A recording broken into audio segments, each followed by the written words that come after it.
Vamos dar início ao grupo de estudos das obras básicas da Escola Espírita Francisco Xavier. Vamos iniciar com a nossa prece. Querido amigo, amado Senhor Jesus, mais uma vez em pensamentos, nos reunimos em Teu nome. Abençoa, Senhor, os nossos propósitos, que o Teu amor possa sempre encontrar eco em nossos corações. Que assim seja. Olá, amigos. Mais uma vez estamos aqui no nosso grupo de estudos das obras básicas da Escola Espírita Francisco Xavier para o nosso estudo do Livro dos Espíritos. Para aqueles que estão chegando aqui pela primeira vez, meu nome é Sandra Naira, sejam muito bem-vindos ao nosso grupo de estudos, que no momento está estudando o Livro dos Espíritos. Nós já estamos no segundo livro do Mundo Espírita ou dos Espíritos, no capítulo 1 dos Espíritos.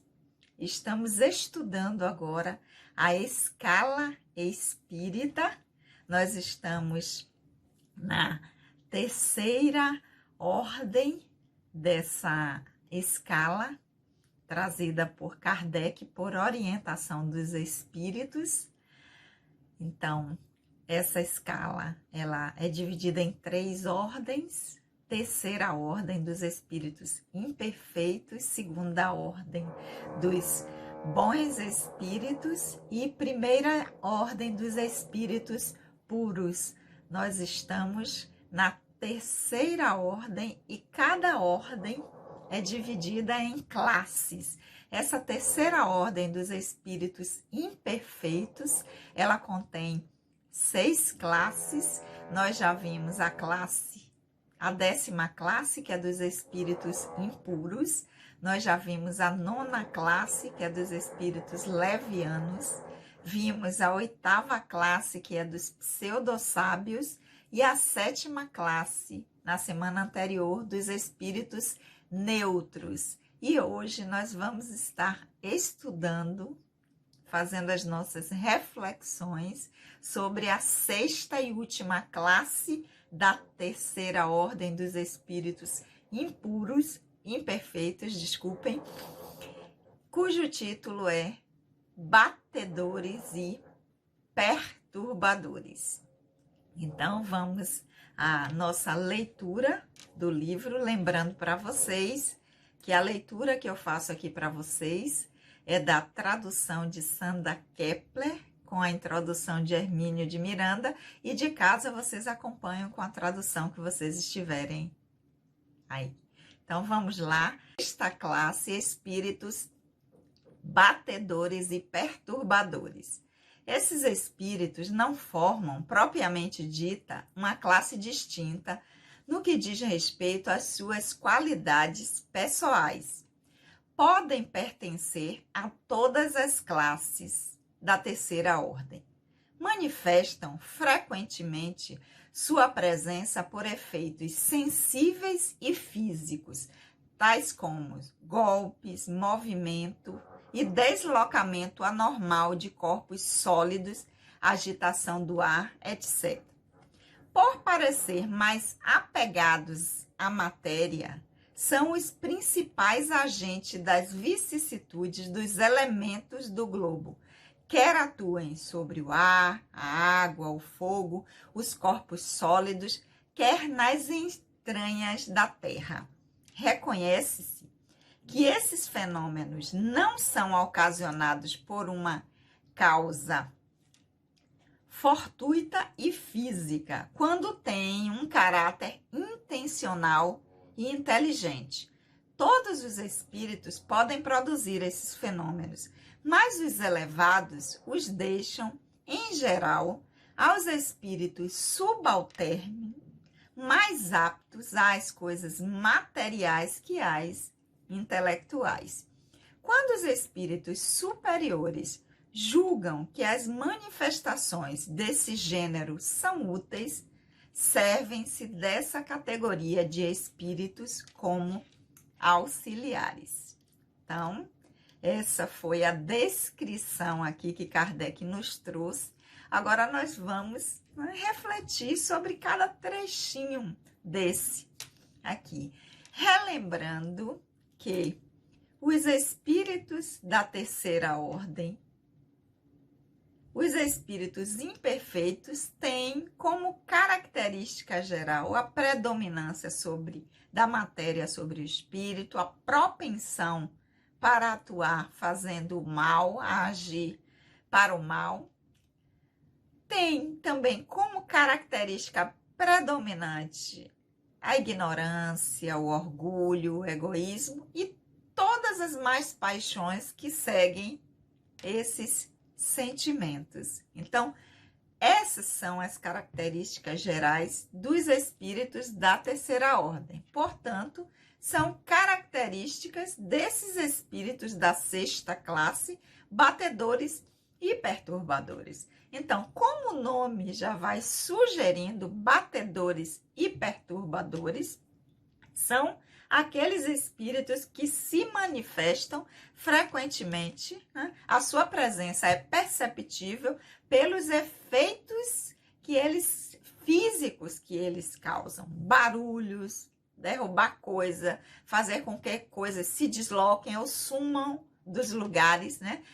Mas estava aqui nesse instante e agora eu não estou vendo mais como. Ninguém entrou aqui e de repente a coisa aparece num lugar diferente, ou o objeto está ali em cima do móvel, não tem nenhuma corrente de ar passando, não tem nada que justifique e o objeto se desloca e cai. Então, Kardec inicia dizendo que esses espíritos não formam propriamente dita uma classe distinta no que diz respeito à qualidade. Por quê? Porque qualquer outros espíritos que estão classificados dentro dessa ordem nas outras classes, impuros, levianos, neutros, pseudo-sábios, também podem fazer a mesma coisa. Qualquer um dessa classe, ou também de classes mais superiores, como a segunda e a primeira ordem, também podem fazer isso, fazer essa manifestação física, esse deslocamento de objetos. O que difere é a finalidade, o objetivo com que isso é feito. Por isso que não é uma classe distinta, porque diz respeito a qualidades pessoais de espíritos que podem estar em qualquer outra dessa terceira ordem e também de outras. Ele continua dizendo: como é que esses espíritos se manifestam? Como é que nós podemos reconhecer que são espíritos dessa natureza, com essas características? Ele vai dizer: frequentemente, sua presença se manifesta por efeitos sensíveis e físicos, tais como golpes, movimento, deslocamento anormal de corpos sólidos, agitação do ar. Então, é aquela coisa que a gente vê muito nos filmes de terror, nos filmes de mistério, né? De repente, você vai passando e vem aquela ventania do nada e abre janela e faz com que as cortinas comecem a balançar. E você olha, como assim? Mas o tempo tá tão limpo, o tempo tá parado, não tem... Foi aquela coisa súbita. É panela que cai, são objetos que se deslocam, a gente está em casa e de repente vê aquele baticum no armário, aquelas panelas batendo na cozinha, as coisas se mexendo, causando barulho, né? Espíritos batedores, perturbadores, ou seja, que fazem barulho, que perturbam aquele momento. Então, dessa maneira, nós podemos reconhecer que são esse tipo de espírito, que é esse tipo de espírito que está presente, que é esse tipo de espírito que está se manifestando naquele momento. E aí Kardec vai dizer por que eles fazem isso, né? Qual é o objetivo? Por quê? Porque são muito ainda apegados à matéria, que são os principais agentes. Esses espíritos acabam sendo se tornando os principais agentes das vicissitudes dos elementos do globo. Vicissitudes o quê? Mudança. É o quê? É uma alteração. Então, dos elementos do globo, de mudanças repentinas dos elementos. Que elementos são esses? O fogo, a terra, o ar. Então, movimentações estranhas que não têm uma justificativa para aquilo estar acontecendo naquele momento. Então, e como é que a gente pode reconhecer se aquela movimentação, se aquela rajada de ar, se aquela terra que está se movimentando, se aquele objeto, se aquilo realmente é algo que faz parte do processo natural dos elementos do globo, ou se está tendo a interferência de algum espírito para provocar aquilo. Então, Kardec vai dizer, reconhece-se que esses fenômenos não são fenômenos da natureza que estão ocorrendo, como acontece naturalmente no globo. Por quê? Porque ele vai ter sempre uma causa fortuita que acontece do nada. Uma coisa é o tempo estar frio, outra coisa é ser a estação em que geralmente tem ventos, tem chuvas, tem outra coisa é totalmente fora, não tem uma justificativa para que aquilo aconteça naquele momento. E também parece que aquilo que está acontecendo tem uma intenção. A gente pode perceber algo inteligente. Então, eu vou precisar de um objeto, de uma chave, de uma coisa que eu deixei em determinado lugar, que eu já coloquei aqui, porque eu sei que eu vou sair, que eu vou precisar, coloquei no móvel, que eu vou pegar, e de repente eu chego ali e aquela chave não está mais ali naquele lugar, tá em outro lugar, ela foi deslocada, ela foi tirada dali. É como se aquilo tivesse a intenção de perturbar. Tem uma intencionalidade, tem uma causa que denuncia algo inteligente. Como a gente vai pegar uma coisa, a coisa cai, a gente vai pegar, ela se movimenta. E a gente diz, parece que estão brincando com a gente. Então, aquilo não parece ser algo aleatório, algo que é do fenômeno natural das coisas da natureza. Parece que tem uma intenção de atrasar, de perturbar, de interferir. Então, reconhece-se quando esse fenômeno não é um fenômeno natural da natureza, Kardec vai dizer assim, quando ele é ocasionado por uma causa fortuita, aleatória, não tem nada que justifique aquilo acontecer. Não é o tempo que mudou, não é porque está ventando muito. Muito pelo contrário, a gente olha e está tudo parado. E como de repente veio aquela ventania dentro de casa e derrubou alguma coisa. E a gente olha para o lado de fora, não está ventando lá. O que aconteceu? Por que aqui que está acontecendo? Por que foi naquele determinado lugar? Por que derrubou a determinada foto? Tem um monte de porta-retratos e caiu justamente uma determinada foto. Então, denuncia que tem uma intencionalidade, que tem algo por trás inteligente que está ocasionando aquele fenômeno. Continuando, Kardec vai dizer que todos os espíritos podem produzir esse fenômeno. Então, como nós vimos, todos os espíritos que estão classificados nas outras classes, na 10ª, que são os impuros, na 9ª, os levianos, na 8ª, os pseudo-sábios, na 7ª, os neutros, como esses da 6ª, os batedores e perturbadores. Então, não é uma exclusividade dessa classe de espíritos produzir esse tipo de fenômeno. Mas ele vai dizer, espíritos que já estão mais elevados, que já estão em outra ordem, como a 2ª ordem, que são os bons espíritos, que tem também 4 classes, e os que estão na 1ª ordem, que é os espíritos puros, eles não vão se utilizar disso para essa intenção, que é de perturbar, de causar confusão. Então, esses espíritos espíritos elevados, em geral, quando precisam fazer algo dessa natureza, quando precisam mobilizar elementos do globo, os elementos naturais para causar ou para algum efeito necessário, eles podem se utilizar, chamar esses espíritos que estão nessa classe, nessa condição,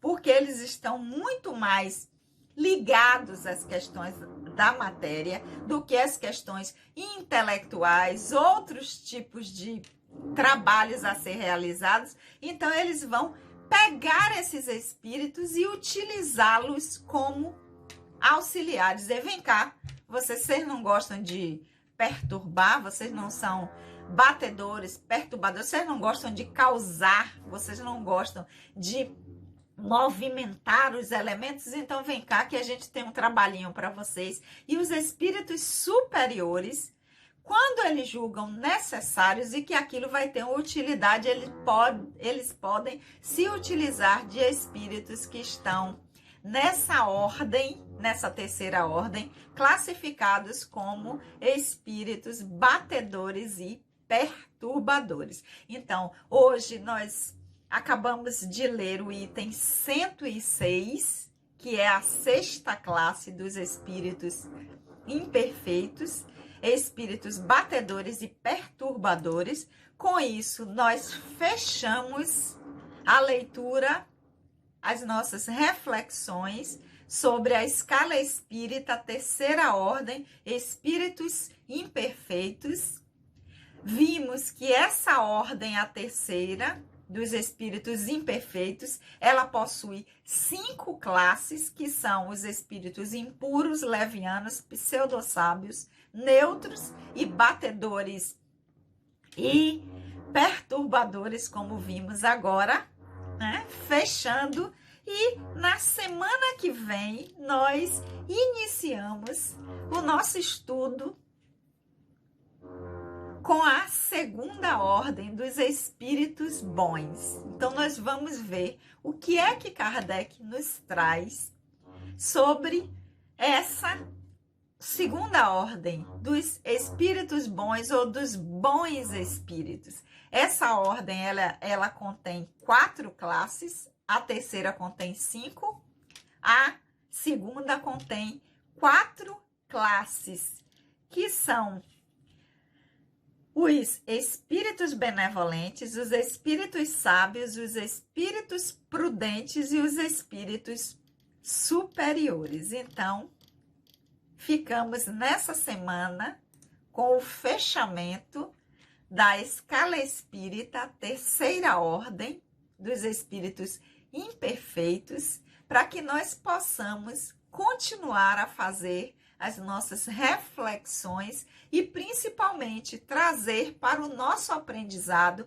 enquanto espírito imortal, né? O que nós estamos fazendo para que nesse nosso aprendizado nós possamos dar passos em direção a sairmos da classe em que nós estamos e progredirmos, avançarmos para classes superiores. Porque nós vimos aqui que a maioria de nós ainda nos enquadramos na terceira ordem. Por quê? Por mais que a gente olhe e diga, mas eu não estou classificada em impuro e leviano, não sou pseudo-sábio, não sou neutro, não estou lá em cima do muro, nem lá nem cá, e nem sou aquele que gosta de fazer bagunça e perturbação. Mas nós vimos que cada classe dessa tem infinitas subclasses ou subcategorias. E como em nosso processo nós ainda guardamos características dessas classe ou dessa posição, para que nós possamos utilizar a nossa doutrina como um instrumento de crescimento, que é isso que ela é, ou um instrumento de aprendizado do espírito imortal que somos. Então, fica aqui para a nossa reflexão, para que nós possamos voltar nas nossas leituras aí, cada um de casa com os seus os seus livros, né? Voltarmos lá nas características gerais dos espíritos imperfeitos, voltar em cada classe dessa, da 10ª até a 6ª, para que nós possamos fazer esse trabalho consigo, né? Porque é um trabalho de educar-se enquanto espírito imortal. Então, hoje nós ficamos por aqui no item 106 do Livro dos Espíritos, que está no livro 2º do Mundo Espírita ou dos Espíritos, no capítulo 1º dos Espíritos e item 106. E semana que vem nós continuamos. Nós vamos lembrar que os trabalhos da nossa casa, a Escola Espírita Francisco Xavier, os trabalhos doutrinários já estão acontecendo de forma presencial, atendendo a todos os protocolos de segurança, e que eles acontecem sempre às segundas-feiras, das 19h30 às 20h30. Apenas os trabalhos, os grupos de estudos estão nesse novo formato, e que toda quarta-feira, sempre às 19 horas, nós estamos aqui para estudarmos juntos o Livro dos Espíritos. E eu aguardo vocês aqui toda quarta para que nós possamos continuar utilizando esse instrumento de crescimento no nosso processo de aprendizado enquanto espíritos imortais, ok? Vamos fazer a nossa prece? Querido e amigo Senhor Jesus, nós te agradecemos por esses momentos de aprendizado, que a tua energia amorosa de paz, de serenidade e de harmonia possa envolver a todo o nosso planeta, e que o teu amor, Senhor, possa sempre encontrar eco em nossos corações. Um beijo no coração de todos e até a semana que vem.